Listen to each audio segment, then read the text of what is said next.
sabe que na música erudita, se você não começa a estudar desde o útero, esquece, você não presta, né? Como que é eu estar sozinha? Como que é eu... Será que a voz, ela se sustenta? Como é isso? Inclusive na parte de cachê. Quem é instrumentista ganha mais, né, se a gente for ver assim, bolsa, né, do que coral. Vou subir por onde? Para as plataformas? Quais plataformas? Como é que eu vou fazer? Ah, é música de outra pessoa, precisa pagar direito autoral. Ah, tem que falar com o ECAD. Ah, que não sei o que...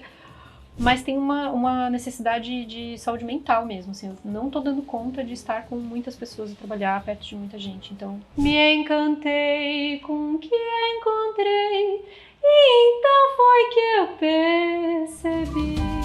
E arriscou de novo a dança, o vento criança, abram as janelas, quero brincar de... Olá, eu sou Zé Guilherme e você está aqui comigo no Entre Meios, programa de entrevista no canal do YouTube Entre Meios, toda quarta-feira com um convidado novo, 19 horas, um convidado ou uma convidada para aquele papo leve, informal e, por que não, divertido. E já que você está aí, se inscreve no canal, curte, comenta e clica no sininho para receber as notificações em primeira mão. Bom, ela é catarinense de Florianópolis, cantora, compositora, instrumentista. Eu estou falando de Mariana Ferrari, essa catarinense que vive em São Paulo há 11 anos e que me dá o prazer e a honra de estar aqui hoje comigo para conversar sobre o seu trabalho, sobre o seu percurso. Mariana, seja muito bem-vinda, a casa é sua, a sala é sua. Não dava pra saber, então me deixei levar. Obrigada por me receber, Zé, muito obrigada. É uma honra poder estar aqui, já estou acompanhando o trabalho, está muito bonito, as entrevistas estão muito bonitas, é uma delícia poder conhecer um pouco mais os artistas que estão aqui em São Paulo. Obrigado, é um prazer te receber e eu sempre começo as entrevistas pedindo para o convidado falar um pouco de quem é Mariana Ferrari. Queria que você falasse um pouco disso, das suas origens, de onde você vem, família, enfim, quem é essa pessoa Mariana Ferrari? Bom, eu sou manezinha da ilha, né, ali do centro mesmo da ilha de Florianópolis. Morei em Florianópolis até os meus 19 anos, né, e nesse período eu tive bastante contato com arte, música. Minha mãe fazia questão de me deixar bem como uma esponjinha, assim, né, puxando tudo que eu pudesse e tivesse de oportunidade. Então, eu tive uma banda de rock japonês quando eu era adolescente. Foi meu primeiro contato um pouco mais compromissado com a música, e aí eu comecei a estudar canto, enfim, me desenvolvi nesse lugar, né, quando eu tinha uns 14 anos. E aí, quando eu fiz 19 anos, eu fiz uma viagem para a Índia, e essa viagem mudou a minha cabeça completamente. Falei, não dá mais. Eu estava cursando design gráfico na UFSC, falei, eu não quero fazer isso da minha vida, não estou gostando de fazer do jeito que eu estou fazendo as coisas, eu preciso mudar. Aí eu vim para São Paulo, fui recebida pela minha família daqui de São Paulo, a família do meu pai é daqui. Aí fiquei um tempinho, assim, né, uns meses junto com meu pai, e depois já logo catei minhas coisas e segui minha vida, né, o meu caminho aqui. E a tua família tem precursores na área das artes, música, alguma coisa, pai, mãe? Meus pais, não formalmente. A minha mãe toca violão, assim, passava tardes tocando com aqueles livrinhos, né, aqueles que estão tudo por trás, aquele que as pessoas têm. Os caderninhos de cifra, né? Esse mesmo. Ela tinha e ficava a tarde inteira tocando violão, então essa é uma referência que eu tenho bem forte, assim, mas não é uma coisa, eu vou virar cantora, vou tocar por aí, né, era uma coisa mais das festas de família, todo mundo tocava algum instrumento. Mas levar isso como uma profissão era uma outra coisa, né? E aqui em São Paulo, a minha avó paterna, ela foi concertista durante muitos anos. Aí depois casou, enfim, a vida seguiu um outro rumo. Aí nasceu eu. Tá, e eu vi que você tem uma experiência com canto lírico, né? Sim. Conta um pouco dessa experiência. A minha formação, quando eu comecei a estudar canto lá em Florianópolis, eu conheci uma professora, Tatiana Hitchens, maravilhosa. Foi a minha primeira professora de canto e ela trabalhava com canto lírico. Então eu cheguei para ela com um repertório de rock japonês e falei, é isso aqui que eu vou cantar. E ela, tá bom, vamos lá, né? E super engajou ali na minha formação musical.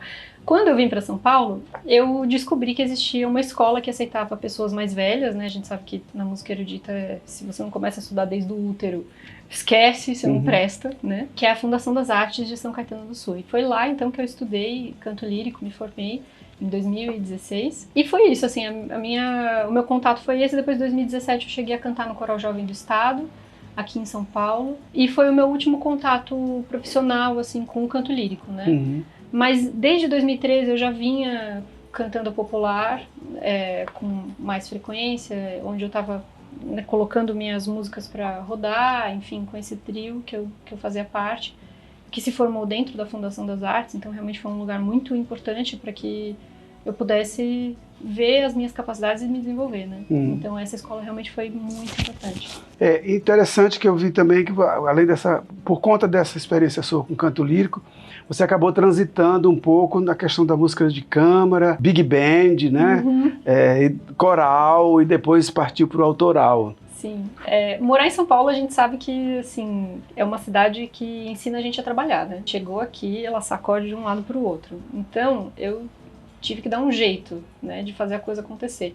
O curso na Fundação das Artes, ele dura 5 anos. E ele não é um curso gratuito. Apesar de ser uma fundação, ele tem... quer dizer, sendo uma fundação, ele tem um aporte do governo, mas ele também tem uma entrada dos alunos. Então, por 3 anos, eu consegui trabalhar e pagar os estudos, mas quando eu entrei no curso profissionalizante, que eram os últimos 2 anos, eu falei, eu vou precisar me dedicar mais aqui, não vou ter como trabalhar como eu trabalhava antes, preciso arrumar, né, um jeito de fazer a coisa acontecer aqui dentro. E aí veio o maestro da Big Band, o Gaí Júnior, que também foi super importante nesse processo, falou pra mim, você não quer cantar na Big Band? A Big Band era só instrumental até aquele momento.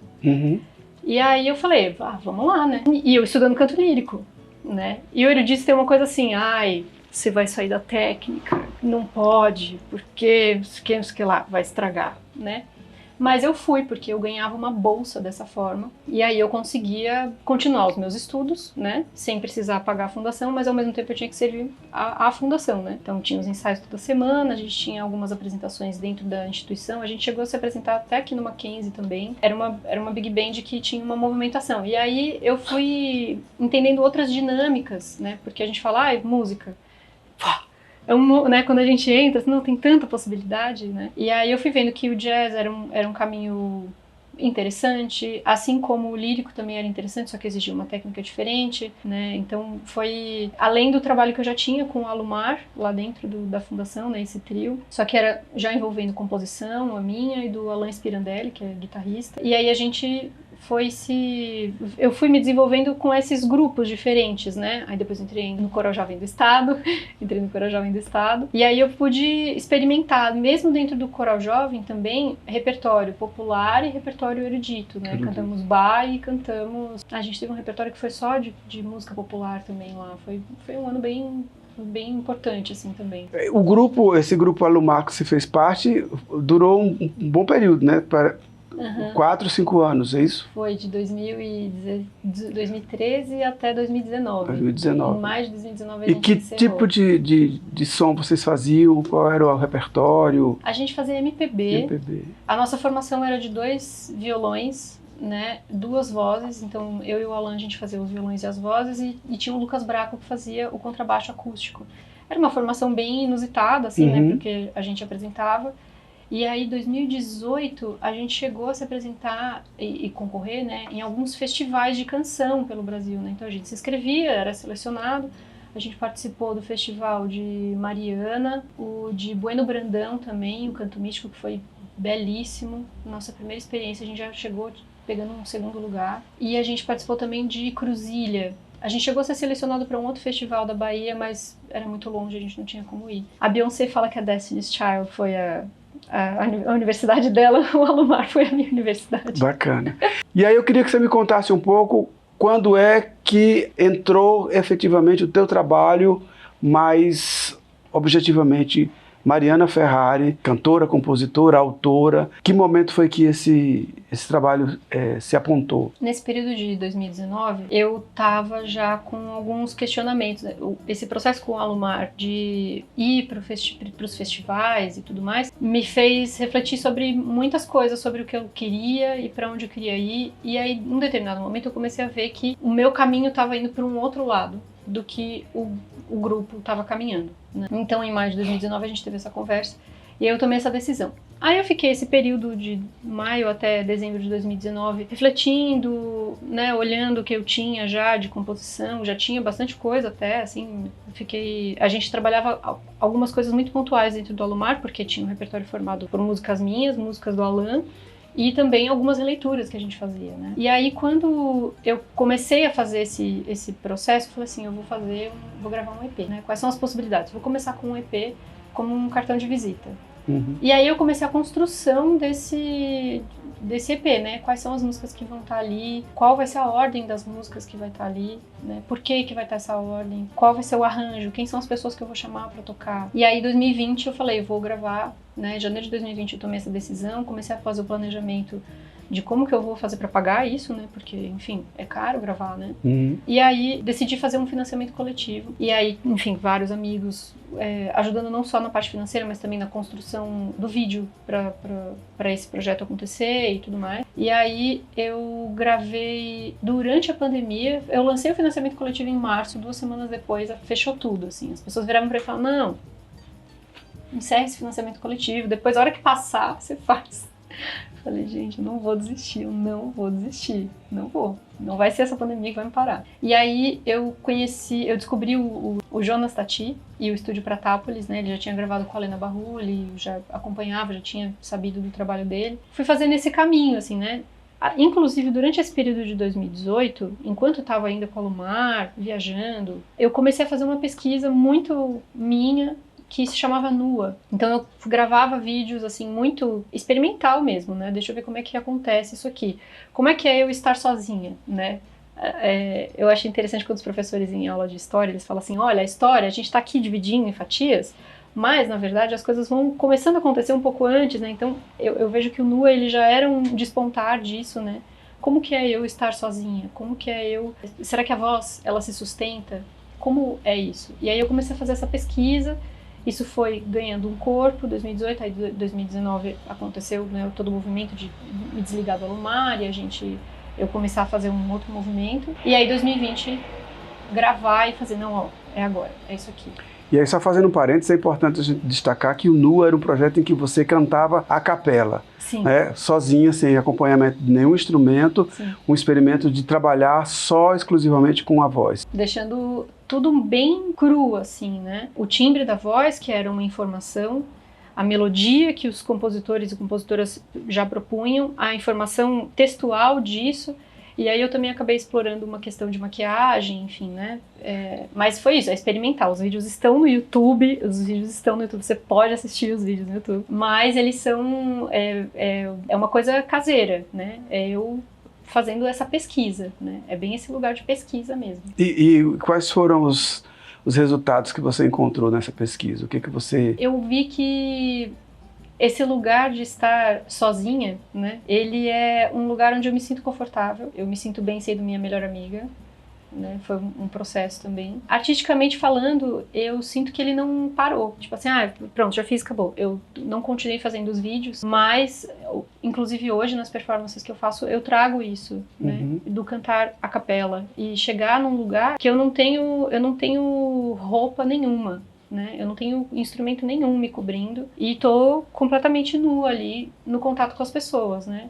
O contato físico através da voz, né? Que ela chega, vai nos ouvidos, balança, então é um jeito também de abraçar as pessoas, né? E é um jeito também, eu acho que de demonstrar para as pessoas, que é uma coisa muito rara. Às vezes o pessoal pensa, mas que instrumento você toca? Eu falei, eu toco voz, porque voz é um instrumento. Sim. Não, mas eu digo assim, o instrumento? Eu falei, não, o instrumento é voz. Eu tiro algumas notas no violão, eu tiro alguns acordes no piano, mas o meu instrumento de trabalho é voz. Então quando eu vou gravar, quando eu vou cantar, quando eu vou fazer um show, eu entro ali junto com a banda e o meu instrumento é a voz. Então é interessante também porque desmistifica um pouco essa coisa de que a voz é um complemento, é um acessório, né? É uma impressão muito comum. As pessoas que não são da área musical, que não têm um conhecimento musical mais aprofundado, sempre encaram a voz como aquilo que complementa os instrumentos que são mais importantes, e às vezes não é. Às vezes a voz é muito mais importante no contexto do que propriamente os instrumentos.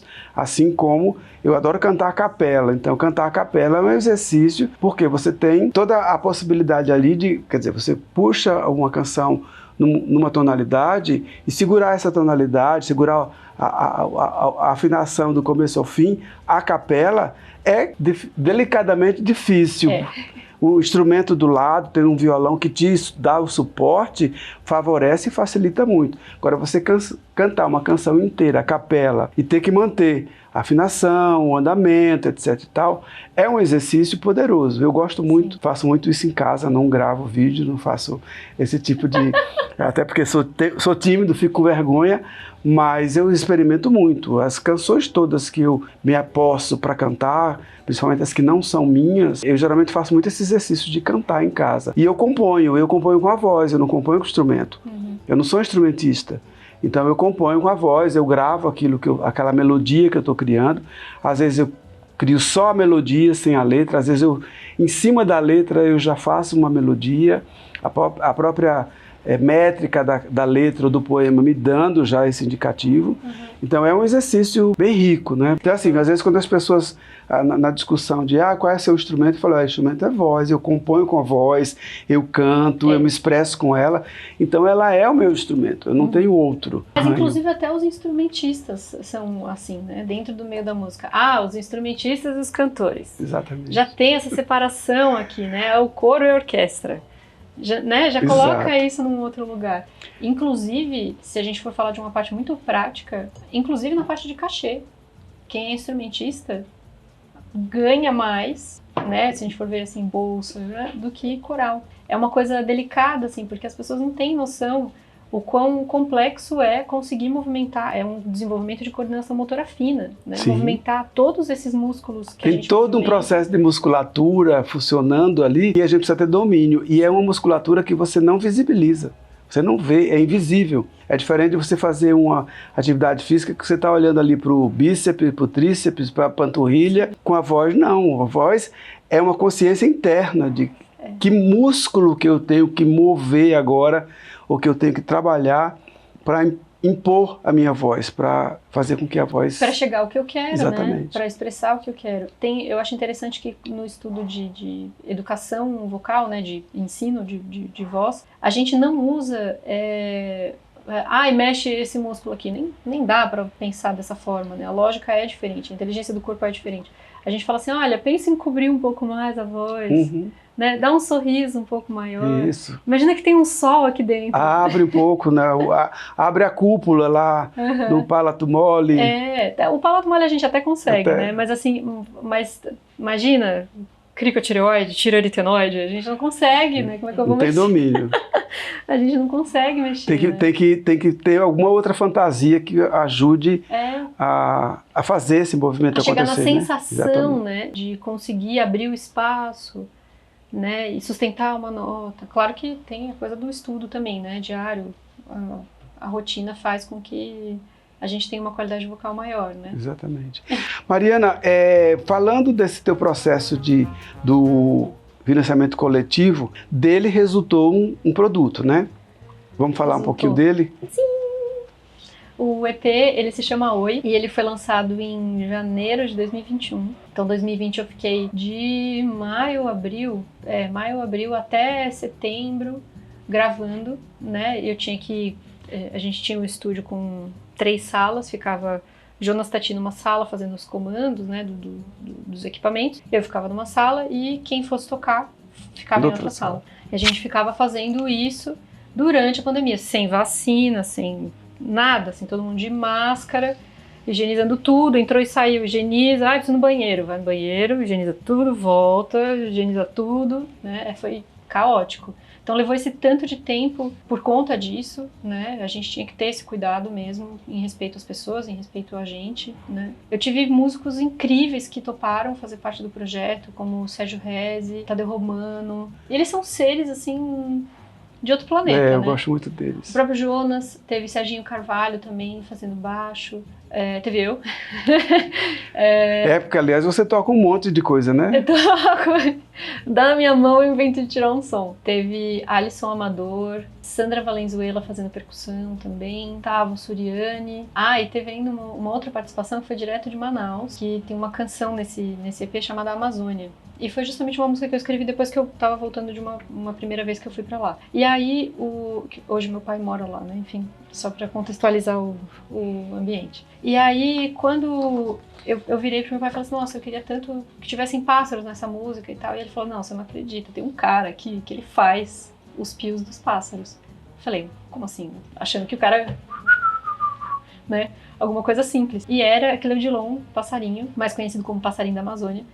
Eu entrei em contato com ele foi super receptivo, falou, não, claro, foi pro estúdio, gravou, me mandou. E aí eu e Jonas fizemos então uma curadoria ali dos passarinhos. Eu pedi alguns específicos, um deles inclusive foi esse daqui, que é o urutau. É o último passarinho que acontece nessa música. E começa também com o Capitão da Floresta, justamente quando, né, tem essa coisa de tô entrando na floresta, é muito comum ele avisar, né, a galera toda, ó, tem alguma coisa rolando aqui, né? O que as mitologias, né, todas de lá trazem, né? E aí, oi, porque eu falei, como é que eu vou chegar pras pessoas a primeira vez? Ah, oi. Oi? Oi. Oi? Eu sou a Mariana. Essa daqui sou eu, um pouquinho, né? E aí eu tentei fazer nessa escolha das canções um compilado de ideias, né, desse universo que já me faz parte. E aí encontrei formas ali com essas pessoas, com esses instrumentistas, de fazer essa tradução, né? Essa tradução mesmo. Foram arranjos feitos ali, cada um de cada vez. E foi muito, muito legal. E do EP surgiram outros produtos que são os vídeos, né? Sim, no final de 2021 eu encontrei essa artista incrível que é a Ana, que também é cantora, compositora e diretora, né? Foi a diretora dos clipes. E ela topou fazer, né, os videoclipes, esses 2 videoclipes da canção A Flor e o Canto da Sereia. E aí a gente fez, então, A Flor ele tem um conceito mais elaborado assim no sentido do racional, né? Ele vai para esse lado, então a gente pegou uma referência visual do Hitchcock, do Janela Indiscreta, e fez uma tradução para os dias atuais, né? Onde são essas janelas que a gente fica vendo, né? O tempo inteiro, a vida de todo mundo aqui, né? E ao mesmo tempo, o quanto que a gente vai se colocando nesse lugar, porque a música fala sobre isso, né? Sobre esse lugar de julgador, de julgadora, no caso, né? A personagem principal desse clipe é a julgadora, que ela fica lá imersa no celular e ainda tem esse tecido, assim, que como se fosse um dementador mesmo, assim, né? Bem Harry Potter, a referência dela. Sugada aqui completamente pra cá e julgando as pessoas fazendo as coisas que elas estavam fazendo. No final das contas, tem um plot twist ali no videoclipe, onde essa julgadora, ela vê ela mesma ali, e ela fala, nossa, essa aqui sou eu, socorro. E aí ela se liberta dela mesma, e todos os lugares onde as outras personagens estavam, ela passa e se delicia com estar ali, com viver a experiência de estar ali, né? Então me deixei levar, um cheiro de flor sente crescer, e era eu quem estava exalar. Então a Flor, ela fala sobre isso e a gente conseguiu traduzir dessa forma. O Canto da Sereia, ele já foi um clipe que ele não foi para um lado racional, e isso também eu acho que fala muito sobre o momento e sobre o meu trabalho de um modo geral, né? A gente sai um pouco da lógica do racional e tem uma coisa muito o estético, as cores, o brilho, o movimento, né? A maquiagem, o cabelo, né? Tudo isso tá ali dentro, né? Ele já é um clipe que ele vai para um outro lugar, que ele é mais alimentar-se de uma coisa mais sutil, né?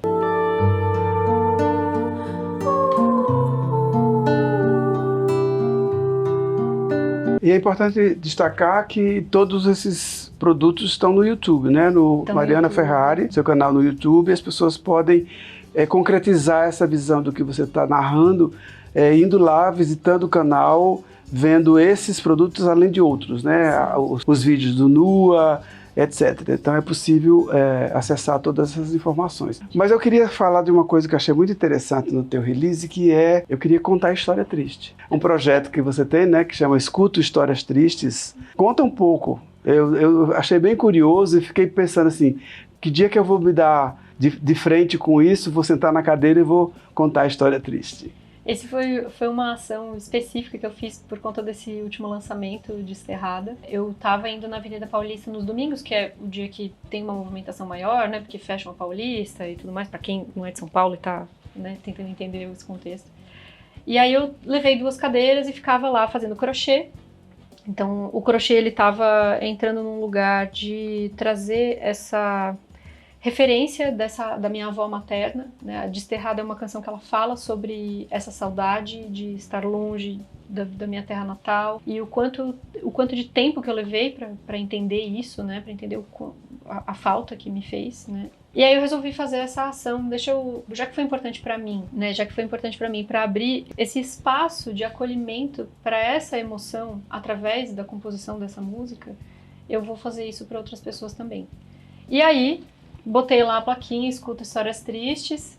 Aí no primeiro dia foi muito engraçado, vinham pessoas assim: você é da igreja? Mas tem que pagar? Não. E efetivamente foram poucas pessoas que sentaram na cadeira, né? E aí isso foi abrindo uma compreensão um pouco maior sobre como a gente lida culturalmente com a tristeza. O Brasil tem uma coisa a gente vê no samba, a gente tá falando o tempo inteiro de assuntos tristes, mas ao mesmo tempo de uma forma muito leve, uma forma envolvente e muitas vezes até com um sorriso no rosto, né? Falando de uma desgraça, né? E às vezes eu fiquei assim, mas eu não quero, eu não quero porque eu, Mariana, não dou conta de falar sobre isso desse jeito. Eu preciso levar a coisa de um outro jeito. Esse é o meu filtro, né? Eu amo samba, mas eu percebi que eu tinha um outro filtro. E aí as pessoas passavam, às vezes olhava assim, aí tava com um grupo de pessoas, aí saía assim, pensativo, tipo, ai, que história será que eu vou contar, né? Tava pra ver, assim, na cara da pessoa, né? Fazendo a leitura da pessoa. Tiveram 2 pessoas que sentaram, que contaram realmente histórias, assim, ficaram um bom tempo. Falaram assim, você tem tempo?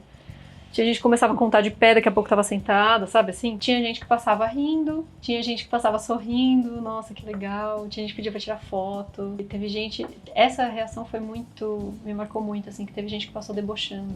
E aí eu falei, nossa, é muito doente da nossa parte, né? Claro que não é uma coisa específica de uma pessoa, né?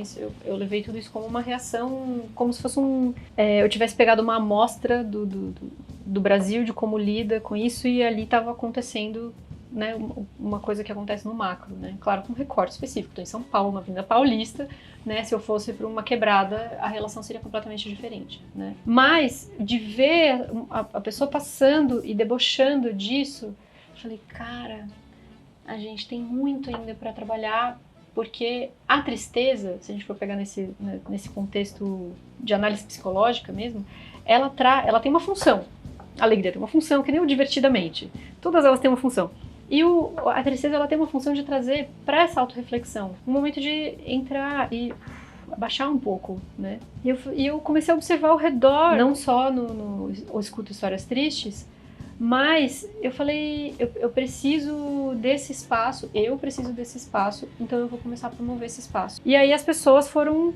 Ai, nossa, que interessante isso. Às vezes até no próprio Instagram, você abria uma caixinha de perguntas ali, vinha, ai, vou ter que te mandar uma DM, vinha lá um trá de história, assim, né? Um baita de um texto, porque é um lugar onde a gente se desnuda, né? Então, além de eu me colocar nesse lugar de estar nua, eu tenho feito esse convite para as pessoas, ó, vem aqui e se mostra também, se experimenta nesse lugar. Porque é difícil estar nesse lugar de vulnerabilidade. Mas aí, Escuta Histórias Tristes, ela é uma decorrência do teu single, né, Desterrada. É. E aí vamos falar um pouco dele para fazer o link aí com Sim. o Escuta Histórias Tristes. Então, Desterrada, eu estava em Floripa, consegui ir fazer um show, né, com um amigo estava fazendo um show, me chamou para fazer essa participação, a gente dividiu e tal, que é o Zé Tedesco. Então ele abriu essa porta para poder chegar lá e fazer esse show junto com ele. E eu acabei ficando na casa dele, que geralmente eu ia pra Floripa e ficava na casa da minha família, ficava na casa da minha mãe, enfim. E aí dessa vez eu falei, não, a gente vai trabalhar, vamos focar, mãe, não vou ficar aí dessa vez, mas eu vou passar aí e tudo mais, mas eu realmente preciso focar aqui no trabalho que eu vim realizar, né? E aí no último dia, antes de eu ir embora, eu tava assim, sentada na sacada dele, olhando assim pro céu à noite. É uma relação... outra, o ar é diferente. Essa coisa da gente ter o tempo inteiro barulho aqui em São Paulo, lá não tem. E não é assim, não, claro, estamos numa megalópole, né? E eu comecei a entender a relação desse silêncio comigo, do lugar de onde eu venho, o quanto que eu carrego do lugar de onde eu venho, né? E aí eu virei pra ele e falei, nossa, Zé, eu tô me sentindo triste, não tô entendendo porquê. Ele assim, claro, Mari, você não quer ir embora. Aí eu eu chorei um monte, falei, gente. E nisso eu tava já com o caderno na mão e comecei a escrever. Nesse processo de, né, choro, percepção e tudo mais. Eu falei, cara, eu fiquei 12 anos contando uma baita de uma mentira pra mim. Né, de que não, tá tudo bem, eu dou conta. Não sinto falta. Não sinto falta, entendeu? São Paulo é maravilhosa. Entendeu? E aí agora eu já tô assim, ai meu Deus do céu, que saco, essa cidade não para nunca, eu preciso de descanso, meu Deus do céu, né? Hoje eu já consigo entrar nesse lugar de também ter um olhar um pouco mais crítico sobre essa realidade louca que a gente vive aqui. Mas foi a partir desse cutucãozinho assim, né, que o Zé me deu ali naquele momento. E aí compus a música, ela foi amadurecendo durante 2022, e aí no final do ano eu encontrei nesse período o Ivan Gomes, que foi o produtor, né, coprodutor dessa música comigo. E a gente sentou, mostrei pra ele, vamos trabalhar e tal, ele deu várias sugestões com relação ao arranjo, foi bem participativo nesse sentido. E só nós dois, a gente ficou um dia inteiro e gravamos a música em um dia, né, enfim, claro que teve um processo de pré-produção, né, a gente não é só a coisa baixou e vamos resolver tudo num dia só, não.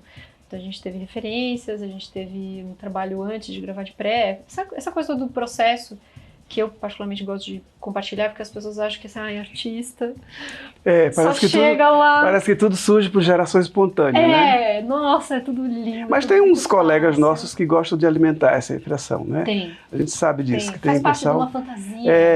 Alimenta essa coisa de que brotou, e não é bem assim, né? É trabalho 24 horas por dia, 30 dias por mês, 365 dias por ano. Sim. Eu, particularmente, a minha rotina é essa. Eu trabalho para trazer um produto. Não é uma coisa assim... Tem as incertezas, as inseguranças, os questionamentos, as dúvidas. Como é que eu faço isso? Para onde eu vou? Vai ter capa, não vai ter capa? Vai ter letra, não vai ter letra? Vai ter que instrumento? Vou subir por onde? Para as plataformas? Quais plataformas? Como é que eu vou fazer? É música de outra pessoa, precisa pagar direito autoral. Tem que falar com o ECAD. Que não sei o que... Então, eu vejo essa coisa que tu falou, né, de ficar o tempo inteiro trabalhando, e isso aqui em São Paulo, né, já é uma dinâmica proposta, né, para todo mundo, independente do que se trabalha. Já está no ar que a gente respira, né? Exatamente. Capitalismo, vamos lá, todo mundo. Mas eu vejo que o trabalho de criação artística, que não é uma coisa assim, tem gente que tem isso, né, eu sento de tal a tal horário, Schubert tinha isso, né, o Paulo César Pinheiro também já comentou sobre isso, assim, que ele senta num determinado horário, escreve de tal horário, e esse é o trabalho dele, né? Ele leva dessa forma. Mas tem uma coisa de... Como é que a pessoa senta ali naquele horário para escrever, se ela não tem uma leitura e não traz toda a bagagem do que ela tá vivendo todo dia? Então é um exercício de presença constante, contudo, assim, aquela planta, ela pode agora tá me dizendo um negócio, daqui a pouco eu vou sentar para escrever um negócio que, nossa, eu olhei para aquela planta e me trouxe uma reflexão sobre alguma coisa da vida que eu acho que é importante ser traduzido para uma música, ou um poema, um texto, enfim, o que quer que seja, né, uma imagem, né.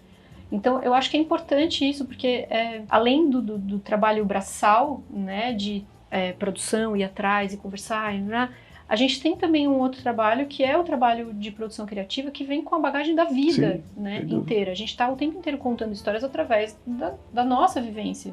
E isso é muito lindo. Mas ao mesmo tempo é uma coisa que é preciso que seja validada numa massa, né? Uhum.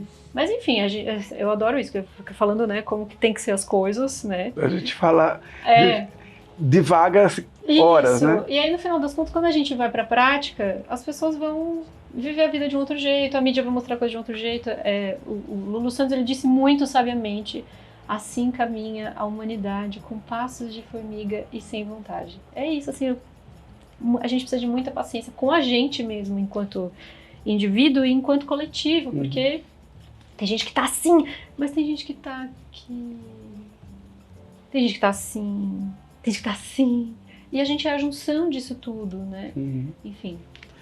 Então, e aí surgiu Desterrada, que foi lançado em março agora, né? Março desse ano. No dia 17, que foi justamente o mês que completou 12 anos que eu tô em São Paulo. 12 anos que tá em São Paulo. 12 anos. Você imagina, você tá a 12, eu tô a 41. Nossa, você tá aguentando 41. 41 anos. Meu Deus. Eu vim pra cá em 1982, então agora em junho eu faço 41 anos de São Paulo. Nossa.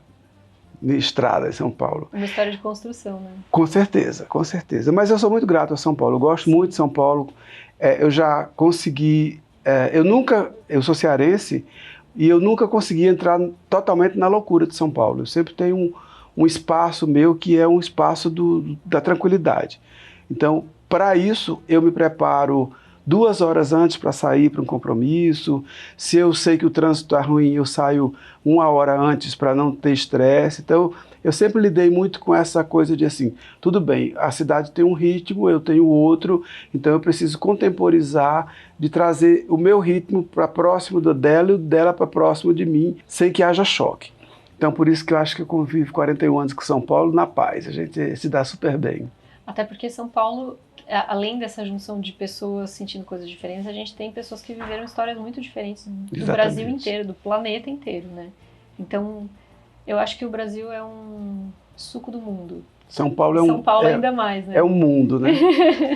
Mariana, por falar em correria de São Paulo, por falar em saudades da terra, etc. tal, tem uma coisa muito interessante. Eu me programei para ir lá na Hebraica, mas de última hora aconteceu um imprevisto, não consegui ver o teu show, Canções para Descansar os Ouvidos.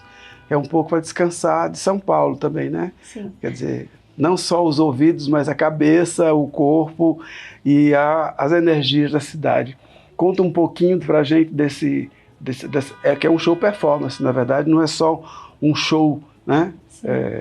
Só subir do palco, tocar e cantar, tem todo um contexto. Conta um pouco dessa história pra gente. O Canções para Descansar os Ouvidos nasceu dessa necessidade de trazer um outro ritmo, né? E de entender também um tanto sobre o meu próprio ritmo. Você imagina, eu fiquei 12 anos contando essa mentirinha de que eu não sentia nada, né? Então eu levo um tempo para entender algumas coisas. E aí, esse show eu falei, não, então eu preciso realmente estudar sobre isso, sobre mim mesma, né? Eu, Mariana. E aí eu comecei a ver que as minhas músicas, elas entravam nesse outro ritmo. Elas já eram um convite para isso, eu falei, agora eu quero trazer outras músicas. E além disso, também uma necessidade de estar no palco, né? Que eu falei, bom, eu tenho o Oi tem um monte de instrumentista junto, mas eu não dou conta de estar com esse tanto de gente agora. Por N razões, não só a questão prática, né? Que a gente tem isso, prática financeira, preciso pagar todo mundo, produção, mas tem uma necessidade de saúde mental mesmo, assim, eu não tô dando conta de estar com muitas pessoas e trabalhar perto de muita gente, então, eu preciso me entender um pouco mais nesse lugar. Então, né, sempre vai juntando tudo isso, assim, o que eu dou conta com o que eu vejo de necessidade. Eu fui falando sobre isso com as pessoas, nossa, que legal, descansar os ouvidos. Então aqui tem alguma coisa, aqui tem uma coisa que eu posso oferecer. E aí eu fui criando, então, esse show, eu passo por 3 figurinos durante o show, tem uma parte de contação de história, que não é um show adulto, né, não é um show para crianças, apesar de ter contação de história. Essa troca de figurino, ela vai acontecendo no palco mesmo, justamente para trazer esse movimento de mudança que vai acontecendo durante a vida, né? Eu, quando cheguei aqui há 12 anos atrás, era uma pessoa. Você, quando chegou há 41 anos atrás, era outra pessoa.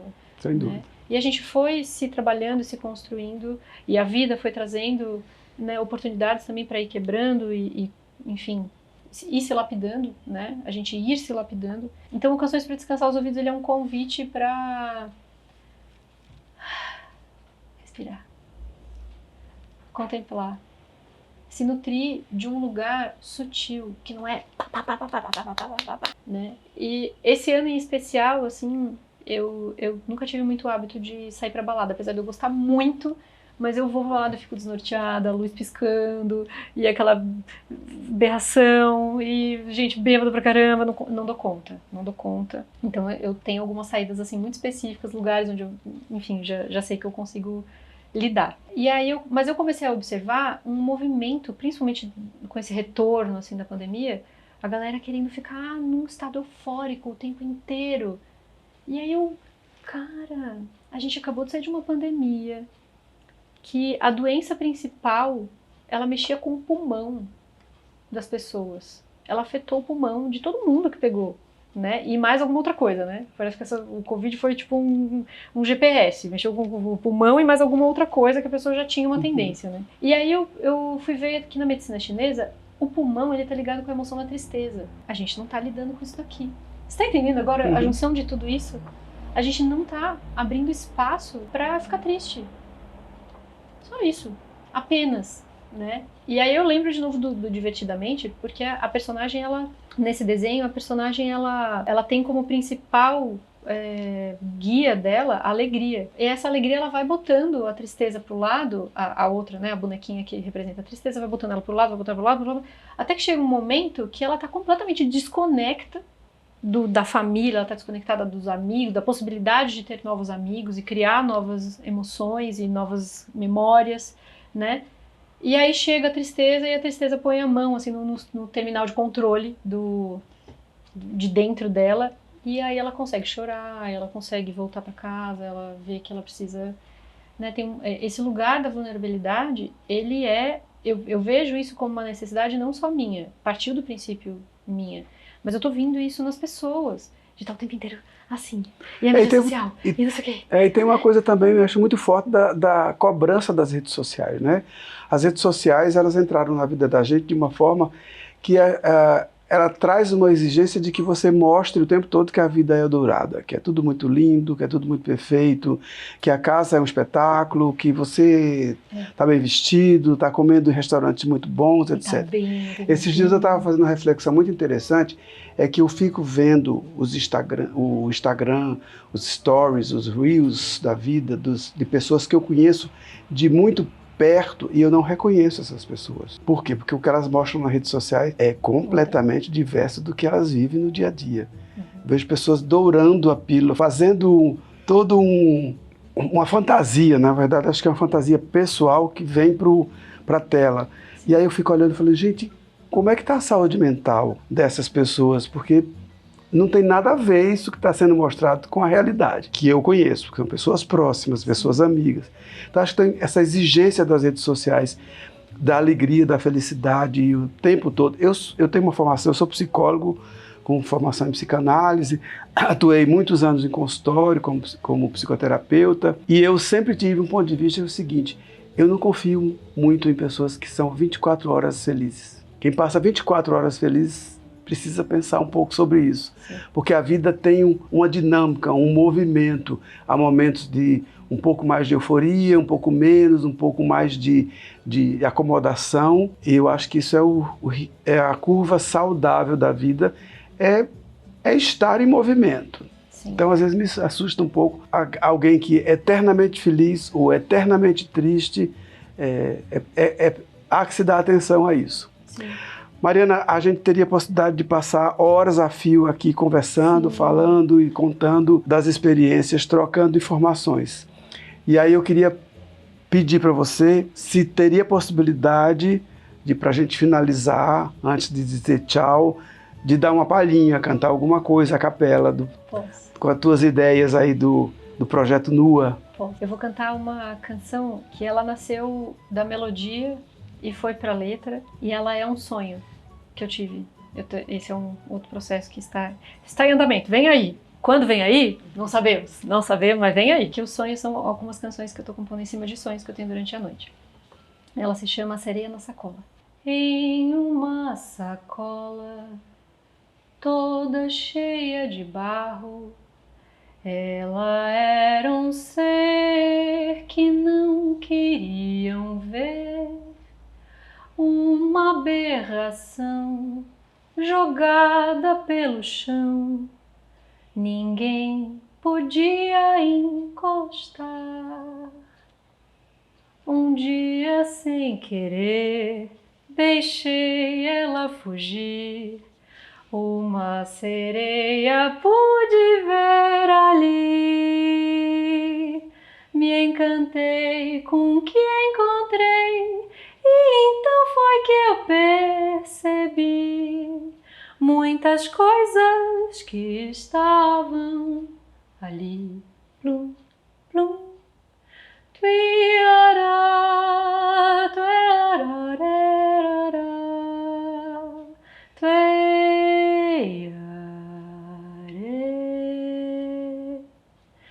tuiara, tuiarararara, larariara, lararera, laré, plum, plum.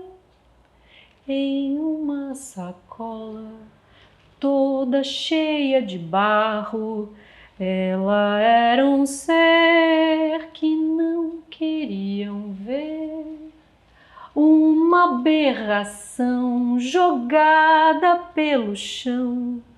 Ninguém podia encostar. Um dia, sem querer, deixei ela fugir. Uma sereia pude ver ali.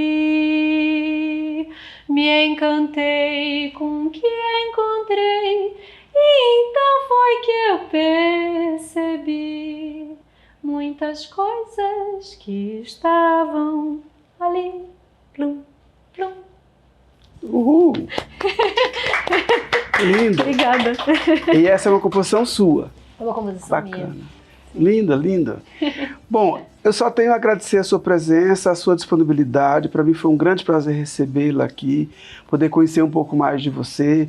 Eu tinha stalkeado as suas coisas, os seus materiais, mas é outra coisa o papo, a conversa direta, né? Muito Então eu queria obrigada, agradecer a sua presença, a disponibilidade. Obrigada, Zé. Obrigada pelo convite. Fiquei muito feliz de te conhecer, de conhecer teu trabalho. Muito obrigado. É uma honra muito grande poder estar com um veterano de São Paulo.